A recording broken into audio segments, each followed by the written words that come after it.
और बात करते हैं आज की एक और बड़ी खबर की। प्राची, बड़ी खबर मोहाली से आई, जहां पर खुफिया विभाग की बिल्डिंग पर हुए हमले के बाद पूरा पंजाब हाई अलर्ट पर है। और इसी बीच बड़ी खबर यह है कि पंजाब पुलिस ने मुख्यमंत्री भगवंत मान को हमले से जुड़ा अपडेट दिया है। पंजाब पुलिस ने सीएम मान से कहा है कि इस मामले में कुछ संदिग्धों को लेकर हिरासत में लेकर उनसे पूछताछ जारी है।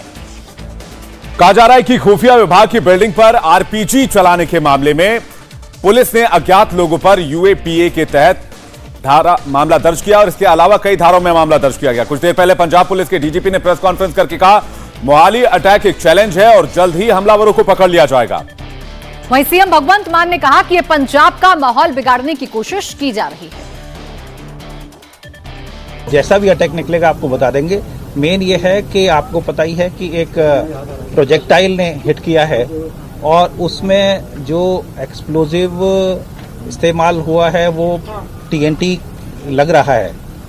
बाकी इसमें जिस तरीके से इंसिडेंट हुआ है शाम के टाइम, उस टाइम कमरे में कोई नहीं था और इम्पैक्ट दीवार पे आया, इसलिए नुकसान कोई नहीं हुआ है। और लेकिन ये चैलेंज है और हम इस केस को सॉल्व करने के लिए पूरे कोशिश कर रहे हैं और जल्दी सॉल्व करें। लगातार काफी अरसे तो पंजाब दा माहौल खराब करने ਦੀਆਂ ਕੋਸ਼ਿਸ਼ਾਂ ਜਿਹੜੀਆਂ ਦੇਸ਼ ਦੇ ਦੁਸ਼ਮਣਾਂ ਵੱਲੋਂ ਹੁੰਦੀਆਂ ਰਹਿੰਦੀਆਂ ਨੇ ਔਰ ਪੰਜਾਬ ਦਾ ਜਿਹੜਾ ਭਾਈਚਾਰਾ ਉਹ ਇੰਨਾ ਮਜ਼ਬੂਤ ਹੈ ਕਿ ਉਹਨਾਂ ਦੀਆਂ ਕੋਸ਼ਿਸ਼ਾਂ ਦੇ ਬਾਵਜੂਦ ਉਹ ਆਪਣੇ ਇਰਾਦਿਆਂ 'ਚ ਸਫਲ ਨਹੀਂ ਹੁੰਦੇ। ਕੱਲ ਰਾਤ ਜੋ ਮੋਹਾਲੀ ਦੇ ਵਿੱਚ ਘਟਨਾ ਹੋਈ ਹੈ, ਮੈਂ ਡੀਜੀਪੀ ਸਾਹਿਬ ਨਾਲ ਸਾਰੇ ਇੰਟੈਲੀਜੈਂਸ ਦੇ ਅਫਸਰਾਂ ਨਾਲ ਮੀਟਿੰਗ ਲਈ ਹੈ ਔਰ ਸਾਰਾ डिटेल ਜਿਹੜੀ ਹੈ ਉਹ ਨਿਕਲ ਰਹੀ ਹੈ और गिरफ्तारियां कुछ हो भी गई, कुछ हो जाएगियां तो जड़ां तक पहुँच जाएंगे। तो मैं यही बार बार कहना चाहना तुहाडे जरिए कि जिन्हें भी पंजाब का माहौल को खराब करने की कोशिश की थी वो बख्शिया नहीं जाऊगा, सख्त तो सख्त सज़ा मिलूगी। उन्होंने कई पीढ़ियां याद रखणगियां कि असीं पंजाब जिहड़ा हसदा वसदा पंजाब है उन्होंने तोड़न की कोशिश की सी, तो सख्त तो सख्त सज़ा मिलूगी। अज शाम तक काफ़ी कुछ क्लीयर हो जाऊगा। तो इंटैलीजेंसी के अफसर और पुलिस के अफसर जिहड़े ने वो इस गल ते लगे हुए ने ते बड़ी जल्दी जिहड़ा दोषी जिहड़े ने सलाखां दे पीछे होणगे। तो कल रात हुए हमले की वजह से फ्लोर पर ब्लास्ट हुआ जिससे उस फ्लोर की खिड़कियां टूट गईं। हालांकि जानमाल का कोई नुकसान नहीं हुआ। विवेक, बिल्कुल। और यह हमला कल शाम 7:45 पर हुआ। फॉरेंसिक टीम पूरी रात सैंपल जमा करती रही और अब पंजाब पुलिस कह रही है कि वो जल्द ही केस को सॉल्व करने वाले हैं। पंजाब पुलिस की इन्वेस्टिगेशन इस समय लगातार जारी है और महज पंजाब पुलिस के इंटेलिजेंस हेडक्वार्टर से 80 मीटर की दूरी पर जहां पर यह अनुमान लगाया जा रहा है कि यहीं से आरपीजी राउंड को फायर किया गया, ठीक उसी जगह पर पंजाब पुलिस के सीनियर ऑफिशियल्स इस समय एविडेंसेस को कलेक्ट कर रहे हैं। फॉरेंसिक टीम यहां पर मौजूद है, साथ में जो सीनियर ऑफिशियल्स हैं वो मौजूद है। एरिया को कॉर्डन किया गया है।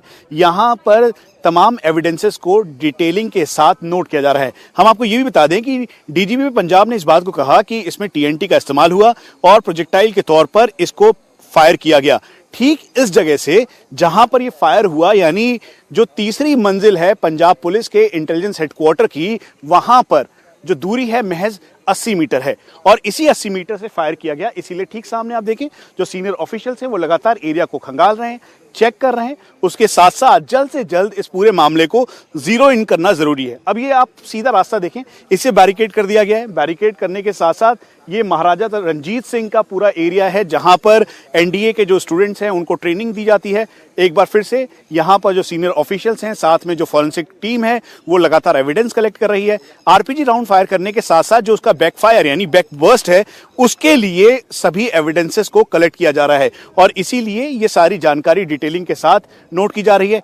यहाँ पर जो पंजाब पुलिस की इन्वेस्टिगेटिंग एजेंसीज के सीनियर ऑफिशियल्स हैं वो यहाँ पर है और इस समय पूरी जांच पड़ताल की जा रही है। एक एक जगह की जांच पड़ताल करते हुए इन्वेस्टिगेट किया जा रहा है और अब यहाँ पे तफ्तीश जारी है उस एविडेंस की जो बताएगा कि इस अटैक के पीछे का खालिस्तानी एंगल क्या है और किसने इस अटैक को अंजाम दिया। इसीलिए जांच पड़ताल की जा रही है। फॉरेंसिक टीम यहाँ पर है, पंजाब इंटेलिजेंस की टीम यहाँ पर मौजूद है और इसे जीरो इन करना अब बेहद जरूरी है।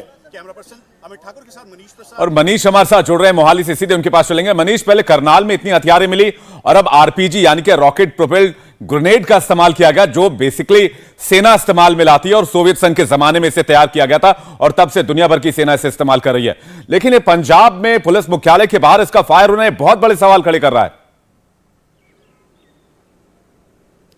देखिए, मैटर ऑफ कंसर्न है। खासतौर पे आपको ये बता दें, यहां से कुछ किलोमीटर की दूरी पर भारतीय सेना का वेस्टर्न कमांड भी है और वहां से लेकर यहां तक, यानी पंजाब की इंटेलिजेंस यूनिट से लेकर जो एनआईए दिल्ली में है, उन सभी के लिए मैटर ऑफ कंसर्न है। उसकी वजह है आरपीजी राउंड का फायर होना। आरपीजी राउंड कुल मिला के 12 कंट्रीज इस्तेमाल करती है, जिसमें पाकिस्तान और अफगानिस्तान है। भारतीय सेना या भारत की कोई भी बेल्ट फोर्स इसका इस्तेमाल नहीं करती है। इसका मतलब बिल्कुल क्लियर है, ये क्रॉस यानी पाकिस्तान से आया है और इसीलिए जो इसमें लॉट नंबर है उसको वेरीफाई किया गया और उसके बाद ये जानकारी निकल के आई कि ये जो आरपीजी राउंड फायर हुआ, दरअसल जिसने भी इसे लॉन्च किया उसकी दूरी महज 80 मीटर की थी। कुल मिला के इसकी रेंज 800 मीटर इफेक्टिव है, लेकिन 80 मीटर की रेंज से इसे फायर किया गया। इसीलिए ये जगह आपको दिखा दें कि ये सामने बिल्डिंग जो है जहां पे इसका इंपैक्ट दिखाई दे रहा है, यहां से लेकर जहां से इसे एंगल बना के फायर किया गया उसकी दूरी महज 80 मीटर है। यानी 80 मीटर से जब इसे फायर किया गया तो बैकफायर हुआ। जो इस समय इन्वेस्टिगेटिंग एजेंसीज में ऑफिसर्स हैं उनके मुताबिक जब बैकफायर हुआ तो वहां पे कुछ पेपर्स थे जो कि बर्न हुए और उस बर्न को सैंपल के तौर पर उसे कलेक्ट किया गया। यहां तक कि जैसे ही वो हिट हुआ, हिट होने के बाद दीवार पे उसका इंपैक्ट कम हुआ और फिर उसके बाद अंदर जाकर स्प्लिंटर इफेक्ट हुआ और चारों तरफ डैमेज हुआ। क्योंकि उस समय कोई वहां पर मौजूद नहीं था इसलिए इंजरी नहीं थी। लेकिन एक बार फिर से मैटर ऑफ कंसर्न है आरपीजी राउंड का फायर होना, क्योंकि ये पाकिस्तान या पाकिस्तान परस्त जो आतंकी हैं वो इसका इस्तेमाल करते आए हैं पहले घाटी में और 80 के दशक में। मनीष, जैसा आप बता रहे हैं, देखिए मैटर ऑफ कंसर्न है।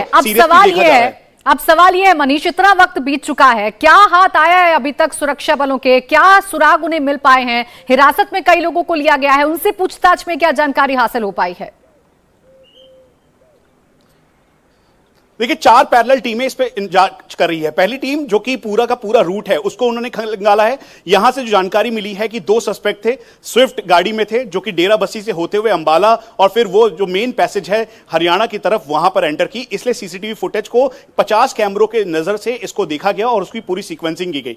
सेकंड टीम इस समय से इन्वेस्टिगेट कर रही है। खासतौर पर करीबन 25 ऐसे लोग हैं जिनको जीरो इन किया गया, जो लोग पैरेलली उनके कनेक्ट में थे। और आपको एक और चीज दिखा दें, इसके ठीक ऊपर जो आपको ये एंटीना दिखाई दे रहा है और खासतौर पे जो टावर्स हैं उनका जो बैकलॉग डाटा है यानी डंप डाटा है, करीबन 7000 के लगभग कॉल थी जो 7 बजे से लेकर 7:30 बजे के बीच यहां के आसपास के इलाके में की गई थी, उसको भी खंगाला जा रहा है। यह तीसरी टीम कर रही है और चौथी टीम इस समय फॉरेंसिक जांच के साथ साथ जो वेपन का रूट है कि वेपन कहां से आया, कब आया, क्या इंटरनेशनल बॉर्डर से क्रॉसिंग हुई या एलओसी से हुई या हेक्साकॉप्टर के जरिए इसे क्रॉस करवाया गया, इस पर जांच पड़ताल कर रही है। जांच के साथ साथ अभी तक इनिशियली हमें बताया गया कि एक को डिटेन किया है, उस पर पूरा संदेह है और इसीलिए जैसे यहां के मुख्यमंत्री भगवंत मान और साथ में डीजीपी से जब हमारी बात हुई थी तो उन्होंने भी इसे कहा था कि हम जल्द से जल्द इसे क्रैकडाउन करेंगे क्योंकि चैलेंज है, क्योंकि आरपीजी फायर हुआ है। तो इसीलिए सीक्वेंसिंग के साथ साथ थोड़ा इंतजार करना होगा क्योंकि इस पूरी डिटेल के साथ सामने आएगा कि खालिस्तान कनेक्शन क्या है या फिर इसके पीछे लश्कर जैश हिजबुल मुजाहिदीन जैसे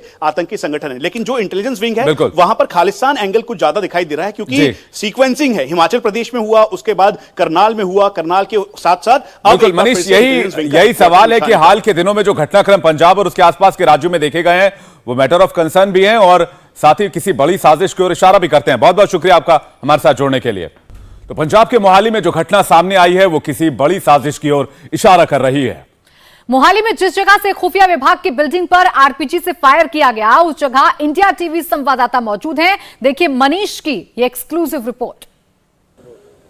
पंजाब में अभी तक का ये सबसे बड़ा अटैक है जिसमें आरपीजी राउंड फायर किया गया और फिर उसके बाद ठीक सामने ये पंजाब पुलिस के इंटेलिजेंस हेडक्वार्टर का ये पूरा एरिया जो कि अंडर थ्रेट है और ठीक सामने वो एरिया है जहां पर आरपीजी राउंड फायर किया गया और आरपीजी राउंड फायर करते ही जो दीवार है वो टूटी, उसके बाद वो सीधा इंपैक्ट करते हुए अंदर पहुंची और अंदर जो फॉल सीलिंग थी वो पूरी तरह से डैमेज हुई। उसके साथ साथ जो अंदर शीशे थे वो डैमेज हुआ और डैमेज होने के साथ साथ जो आसपास का पूरा एरिया है वो उस पर इंपैक्ट काफी हैवी दिखाई दिया और ये ही वजह है कि ये जो पूरा एरिया है इस समय अंडर सर्विलांस है। जो ऊपर टावर लगे हुए हैं उसमें डंप डेटा खंगाला जा रहा है, कुल मिला के 7000 के लगभग जो इस समय डिटेल्स हैं नंबर्स की उनको चेक किया जा रहा है और यही वजह है कि ये पूरा जो एरिया है इसे समझाना बहुत ज़रूरी है। इस समय जो सीनियर ऑफिशियल्स हैं इंटेलिजेंस विंग के, नारकोटिक्स के, वो यहाँ पर मौजूद हैं, वो सब इसको मुआयना कर रहे हैं, चेक कर रहे हैं। उसके अलावा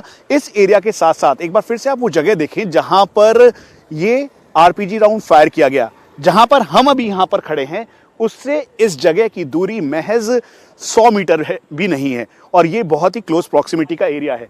अब आप इस जगह पर देखेंगे तो ये जो मेन अप्रॉक्सिमिटी जो 80 मीटर है और ये पूरा रोड है, यानी ये रोड सीधा कनेक्ट करता है दूसरे एक्सेस से। ये एक्सेस सीधा जो मेन हाईवे की तरफ जाता है और यहाँ से हाईवे की दूरी करीबन 12 से 14 किलोमीटर है। ठीक इस जगह पर सेक्टर 77 का ये जो इंटेलिजेंस हेडक्वार्टर है, यहाँ से 12 किलोमीटर पर एयरपोर्ट है और करीबन 6 से 8 किलोमीटर के बीच पंजाब और जो चंडीगढ़ का बॉर्डर है वो लगता है। इंडिया टीवी हर वक्त हर जगह डाउनलोड करने के लिए सर्च करें India TV news Google play store या ऐप स्टोर पर।